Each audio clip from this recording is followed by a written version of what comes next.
Thank you, Dean Kauhi, for those words of introduction and your warm welcome.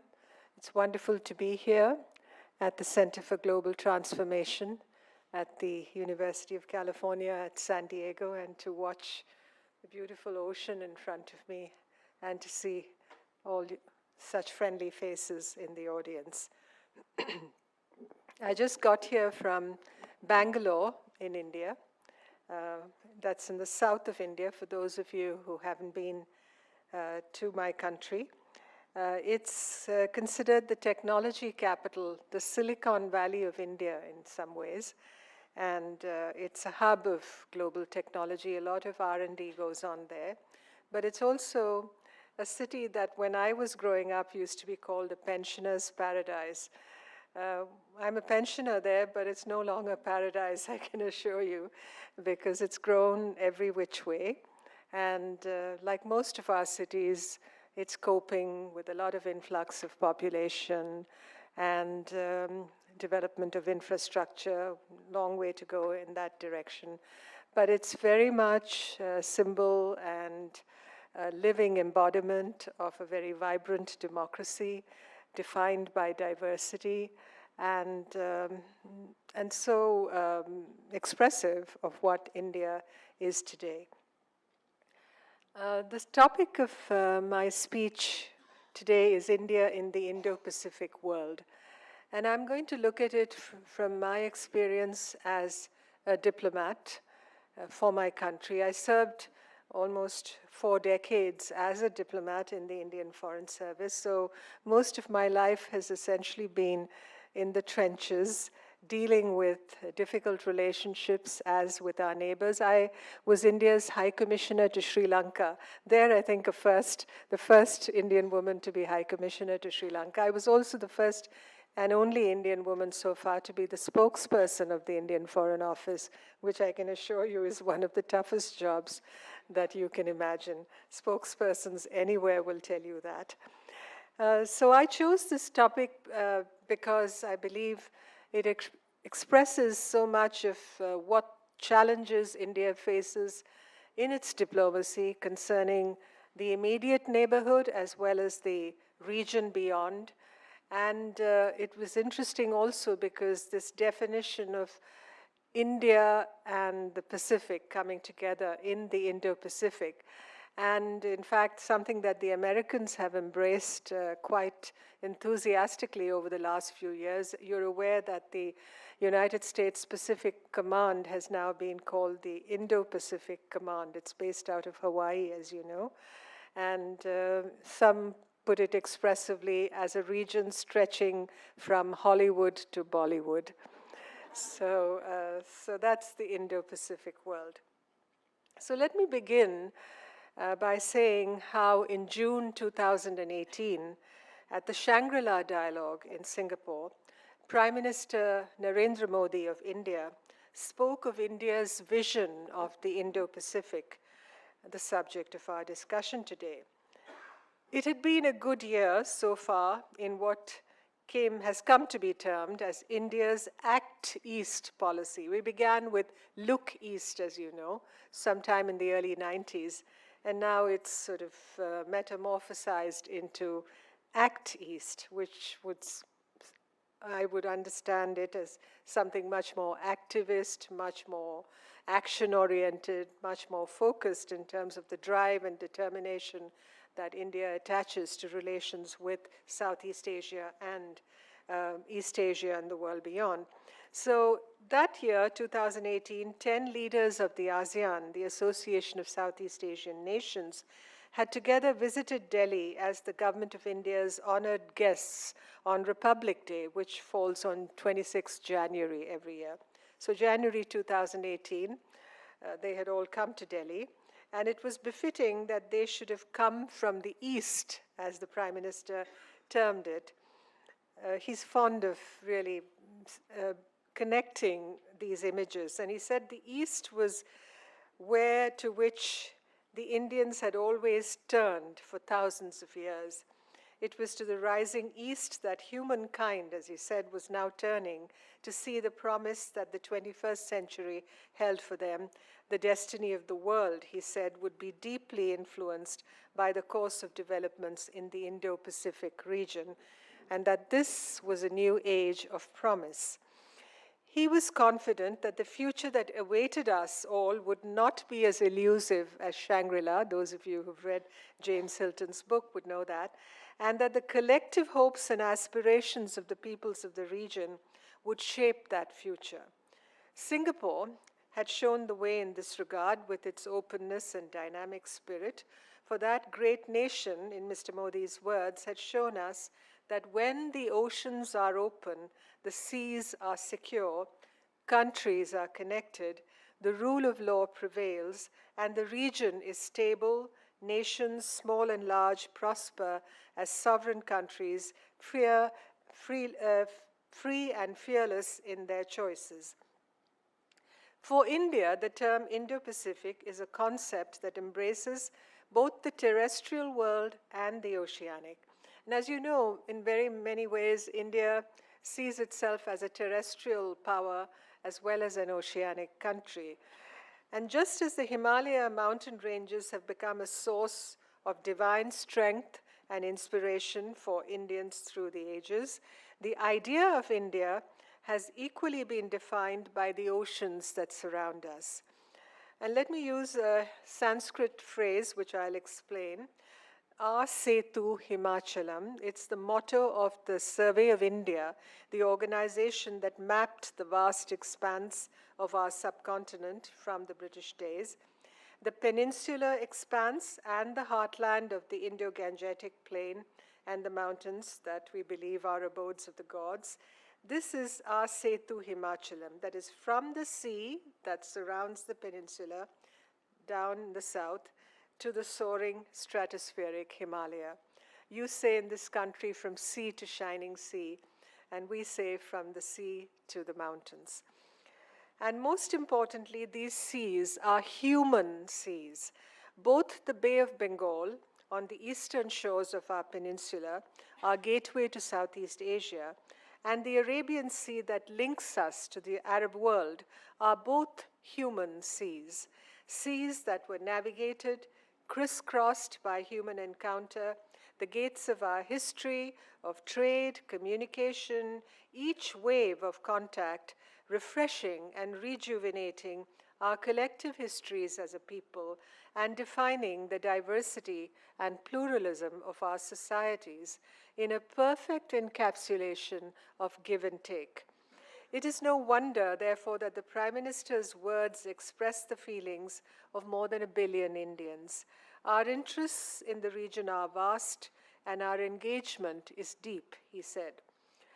His words thus spoke of an India engaged in multifaceted ways with the region, relationships that spanned east to west, those famous twins of history, from the Pacific Island nations to Russia, Japan, Korea, and China, thence to the ASEAN 10. And for India, the definition of the Indo-Pacific, particularly the world of the Indian Ocean, that formative influencer of our history, has to include the nations of East Africa and the Arab nations and Iran, important in their impact on what we are as the people of India. Beyond the poetic vision of his words, Mr. Modi was also conscious of the insecurities in the region, of our living on the edge of uncertainty and internal dislocations, new fault lines in trade and competition, the assertion of power over recourse to international norms, the challenges of terrorism and extremism, a world of interdependent fortunes and failures, as he termed it. No nation could shape or secure such situations on its own. Regional dialogue, cooperation, diplomacy, and structures that enhanced mutual security and economic well-being were necessary. What was India's vision of the Indo-Pacific, the Prime Minister asked, and he went on to elaborate it. Firstly, he said, it stood for a free, open, inclusive region including all nations in this geography, as also others beyond who have a stake in it. Secondly, the core of the region, he said, was the ASEAN, the golden lands, as we say in Sanskrit, Suvarna Bhumi, of Southeast Asia, the world where the Ganges, the sacred river of India, and the Mekong, the fountainhead of Southeast Asia, were conjoined. Thirdly, he said that the goals of common prosperity and security required us to evolve through dialogue a common rule-based order for the region, an order that believed in sovereignty and territorial integrity, as well as the equality of all nations, irrespective of their size and their strength. Multilateralism and regionalism were mutually reinforcing concepts of this worldview of the Indo-Pacific based on a principled commitment to the rule of law. Fourthly, all nations should have equal access as a right under international law to the use of common spaces on sea and in the air that required freedom of navigation. Some of you must remember the Mare Liberum of Hugo Grotius, unimpeded commerce and the peaceful settlement of disputes in accordance with international law. There was need to come together to prevent maritime crimes, preserve marine ecology, protect against disasters, and prosper from the blue economy of the ocean. Fifthly, there was need to resist protectionism and to secure a level playing field for all, an open and stable international trade regime that lifted all nations in the tide of trade and investment. Sixthly, connectivity was vital to unite the region, not only physical connectivity, but based on mutual trust. Such initiatives should be based on respect for sovereignty and territorial integrity, consultation, good governance, transparency, viability, and sustainability. Trade, not strategic competition, should be the benchmark. Finally, contests should not become conflict. Differences should not become disputes. It was the responsibility of both existing and rising powers to ensure that their choices built a united world and did not force new divisions. Now, all this is a lofty vision, one that we would find hard to disagree with. And India has obviously attached, the government has attached a great deal of seriousness to the work it intends to do oriented to the Indo-Pacific world. In April this year, the Ministry of External Affairs, which is our equivalent of the State Department in the government of India, set up a new desk or a division, as the Delhi nomenclature goes, called the Indo-Pacific Division. Well-wishers put forth some ideas about what the new unit should focus on, that it should look west to Africa too, since the vision of a free, open, and inclusive Indo-Pacific should incorporate both West and East, and that it would be good to host an India-Africa summit with the United States invited as a participant. Another idea was to lead a discussion of quality infrastructure within the Indian Ocean Rim Association, an intergovernmental organization consisting of 22 coastal states bordering the Indian Ocean, headquartered in Mauritius, of which the United States, Japan, and China are dialogue partners. India could take a lead in re-engaging Japan and the African Union to take forward the initiative to advance an Asia-Africa growth corridor, was another idea put forward. In the security sphere, the Milan naval exercises held by India's Andaman and Nicobar Command, located in the Andaman and Nicobar Islands in the far south of the Bay of Bengal, bordering Malaysia and Indonesia, could be expanded to include Japan, France, and the United States, all Indo-Pacific nations. Integrating the Pacific world with that of the Indian Ocean, a joint summit of members of the Indian Ocean Rim Association and the Forum for India-Pacific Islands Cooperation could be held. Now, all this would suggest that a new dawn is upon us in the Indo-Pacific. But the real world is not a perfect place, as experience would tell us. Some observers take the view that the term Indo-Pacific has altered the mind map. Its predecessor, the Asia-Pacific, linked the United States and East Asia. The Indo-Pacific, as used by the Trump administration, suggests that India, the United States, and the major Asian democracies, Japan and Australia included, will be at the front resisting China in a new framework of growing Cold War-style politics. Chinese scholars particularly say that geopolitics is a major driver in all this, brought on by the US reaction to China's precipitate rise and re-emergence. This is a new balance of power framework in evolution.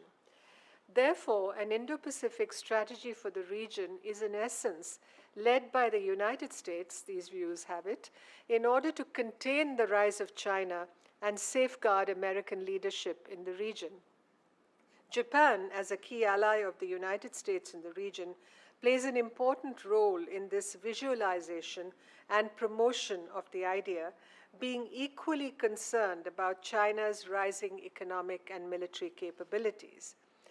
India, the view goes, as a country with great national ambition, can utilize the opportunity with American support and encouragement to promote its interests in Southeast Asia, its outreach to East Asia, and strengthen military, political, and economic cooperation with the US and its allies, thus increasing its overall influence in international affairs. Australia, on the other hand, is a willing participant in this strategy since it wants to increase its presence and scope and interests in Southeast Asia. And as far as Southeast Asia is concerned, the key link area between the Pacific and the Indian Oceans, there are variations in response. The big ASEAN members like Indonesia and Singapore are not averse to working the concept to enhance their strategic influence and presence, while the smaller members are unsure about their moves since they are caught between China and the United States. The overarching question raised in all this is whether the United States has the long-term vision and the resources to build on its Indo-Pacific strategy and lead in its translation to realities on the ground, or literally in the two oceans involved. In Bangkok this week at the 2019 Indo-Pacific Business Forum and the East Asia Summit in Bangkok, the United States Department of State released a progress report on the implementation of the US whole-of-government approach for the Indo-Pacific region. The report, entitled A Free and Open Indo-Pacific, Advancing a Shared Vision, spoke of the Trump administration's abiding commitment and deep engagement with the region in areas such as infrastructure, energy, the digital economy, strengthening civil society and democratic institutions, countering transnational threats, and investing in human capital across the 35 countries and economies of the Indo-Pacific. Secretary of State Pompeo, in his prefatory remarks, listed India as a strategic partner of the United States with whom his country was addressing shared challenges and advancing a shared vision. President Trump's words from November 2017 were recalled, that the Indo-Pacific was a beautiful constellation of nations. Emphasis on beautiful. The United States, quote, is and always will be an Indo-Pacific nation, unquote, the report proclaimed. To quote, from our first trading ships that departed for Canton just after the American Revolution to our first consular presence in Kolkata in 1794, US engagement in the Indo-Pacific is a story of trade, exchange, shared sacrifice, and mutual benefit, unquote. But there were challenges, as the document went on to state, the most consequential being that posed to US and partner interests in the growing competition between free and repressive visions of the future international order and authoritarian revisionist powers seeking to advance their parochial interests at others' expense. The United States would compete vigorously against attempts to limit the autonomy and freedom of choice of Indo-Pacific nations. It would champion the values of respect for sovereignty and independence of all nations, peaceful resolution of disputes, free, fair, and reciprocal trade based on open investment, transparent agreements, and connectivity, adherence to international law, including freedom of navigation and overflight. This vision, it elaborated, aligned closely with Japan's free and open Indo-Pacific concept, India's Act East policy, Australia's Indo-Pacific concept, the Republic of Korea's new Southern policy, and Taiwan's new southbound policy. Where the latter was concerned, the United States was opposed to Beijing's, I quote, actions to bully Taiwan through military maneuvers, economic pressure, constraints in its international space, and poaching of its diplomatic partners, unquote. The growing partnership with India was highlighted, saying that a strong India-US partnership is vital to the US Indo-Pacific vision. India had become a major defense partner, having purchased more than $16 billion US dollars of American defense platforms, with billions more in the pipeline. A bilateral communications compatibility and security agreement to facilitate defense cooperation had been concluded. The United States and India were working together to address regional and global development challenges.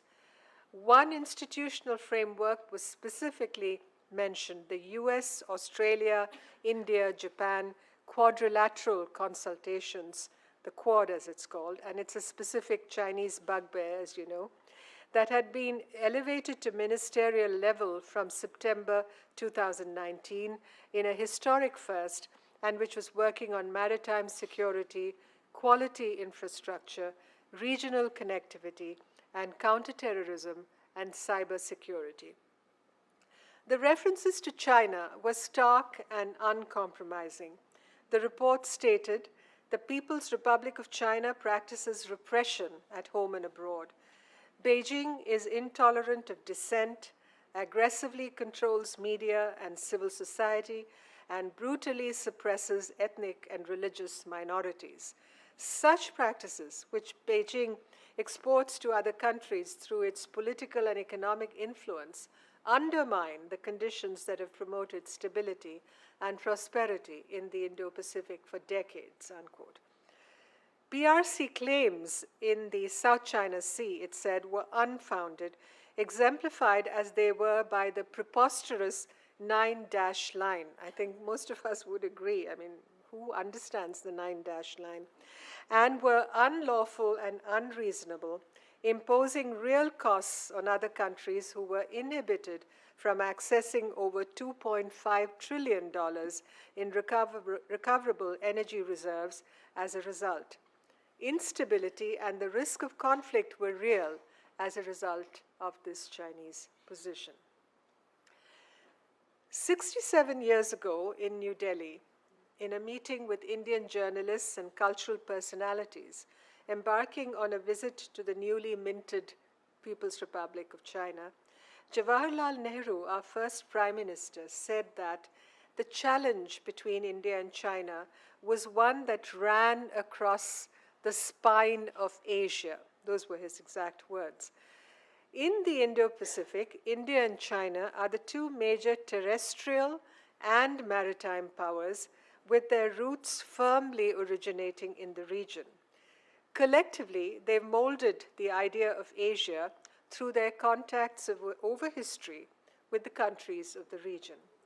Indo-China, as the synonym for Southeast Asia, embodies the essence of that cross-fertilization of ideas involving India and China, their capital, their trade, and human migration.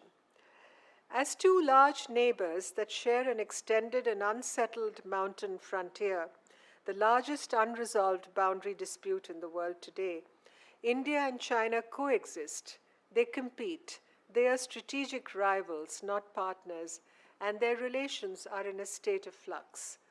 Memories of a bitter and humiliating border conflict cloud the Indian perspective of China, as also the onerous weight of a huge trade imbalance with China that India runs of over 50 billion US dollars.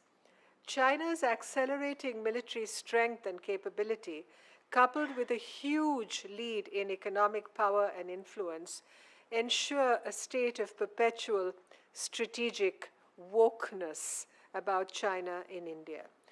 But to what extent does India want battle lines drawn? Mind games give way to the realism of dealing with a next door neighbor who isn't going away and is someone you have to craft a modus vivendi with. There is complex diplomatic and strategic footwork involved here, and it tests our capabilities constantly.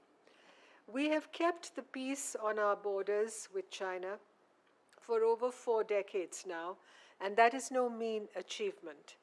Our relationship is not inoculated against sudden tension, as the Doklam episode inside Bhutan in 2017 demonstrated. But we have the capability of drawing back from brinkmanship on both sides. But China's raised profile of activity in our neighborhood keeps us up nights, especially its support of Pakistan, its so-called iron brother. The China-Pakistan Economic Corridor is an example of this, as also the recent Chinese pronouncements on Kashmir, which demonstrate a clear bias in favor of Pakistan. The dabbling in Sri Lankan waters, literally, is another example. The situation challenges India, exposing China's lead and India's shortcomings in resource availability, military strength and modernization, diplomatic agility, project choices and implementation, and the creation of a South Asian Commons, which ideally should have India at the hub strategically, economically, and in terms of connectivity. Now, the question may be asked, is India bold enough to deal with this? Now, caution and circumspection define India's moves, especially in dealing with our largest neighbor, which is China.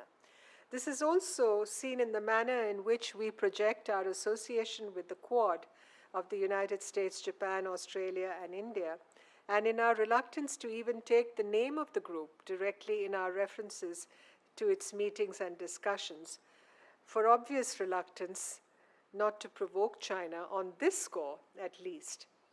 The jury is out on whether India will ever endorse an elevation of Quad status to the level of a strategic grouping. This week's news for the region has also been led by India's announcement by none other than Prime Minister Modi himself, and quite in contradiction, may I add, to what you heard him say at the Shangri-La Dialogue, that India would not sign the Regional Comprehensive Economic Partnership Agreement or the RCEP after participating in discussions on the agreement since their inception in 2012.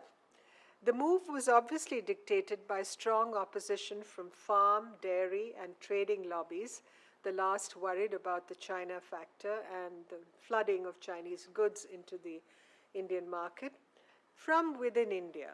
So domestic policy obviously trumped larger considerations of regional economic integration and the vision of an Act East policy and an Indo-Pacific concept being buttressed if India had entered such a pact.